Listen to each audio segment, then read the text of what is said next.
समोर निवेदित कराव्या। आदरणीय ज्योतिताई मेटे।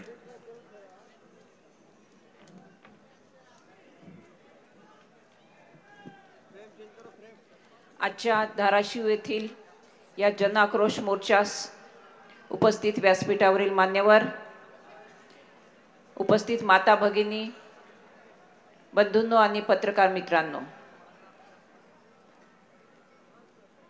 खरं तर हा विषयच एवढा संवेदनशील आणि भावनाप्रधान आहे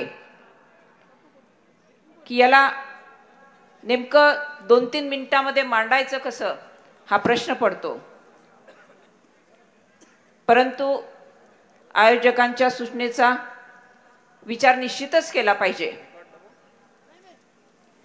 सर्वप्रथम मी संतोष अण्णा आणि सूर्यवंशी दादांना आदरांजली अर्पण करते। गेले काही दिवस ज्या राज्यामध्ये आपण शिव शाहू फुले आंबेडकरांचा वारसा सांगतो, त्या राज्यामध्ये समाज मन एवढं अस्वस्थ का आहे याचा विचार शासन केव्हा करणार आहे, किंबहुना काय करतंय याचा जाब विचारण्यासाठी मोठ्या संख्येने जिल्ह्यामध्ये ही जनता रस्त्यावर उतरते आहे। आणि इथे हा विषय एका परभणी किंवा बीड पुरता मर्यादित राहत नाही। हा विषय येतो माणुसकीचा, हा विषय येतो कायद्याचा। अरे आम्ही एवढे सहिष्णू आहोत की रस्त्यात येणारी एखादी किडा मुंगी सुद्धा आम्ही चिरडून पुढे जात नाही। त्याही पेक्षा वाईट पद्धतीने कायदा जर बीडमध्ये हातात घेतला जात असेल तर मग इथे वेळीच कारवाई का झाली नाही। यापूर्वीच्या अनेक ठिकाणाहून हे बोलल्या गेलं की वेळीच कारवाई झाली असती तर ही अनिष्ट वेळ आज या कुटुंबावर आली नसती। ज्याला आपण म्हणतो ना काट्याचा नायटा होणं, ते झालं आणि एक दुर्दैवी जीव गेला।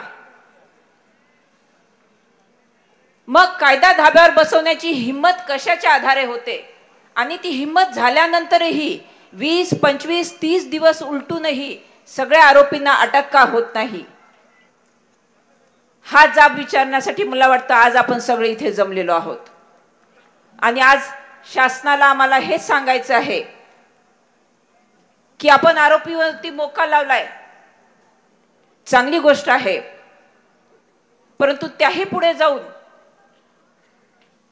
कायद्याच्या कसोटीवर टिकणारी चार्जशीट कायद्याने दिलेल्या मुदतीच्या आत दाखल करणं आणि या सगळ्या आरोपींना कायद्याच्याच कक्षेत आणून अधिकाधिक कठोर कारवाई करणं हे सगळ्यांचं एकमेव ध्येय असलं पाहिजे। आणि ज्या दिवशी आपण हे ध्येय साध्य करू त्याच दिवशी मी म्हणेन की आपण खऱ्या अर्थाने देशमुख आणि सूर्यवंशी कुटुंबाला न्याय दिलेला आहे। सर्वांनी एकच निश्चय करायचा आहे की विषयापासून कुठेही विचलित व्हायचं नाही।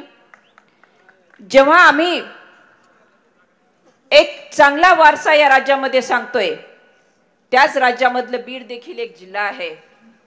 आम्ही पण वारसा सांगतोय,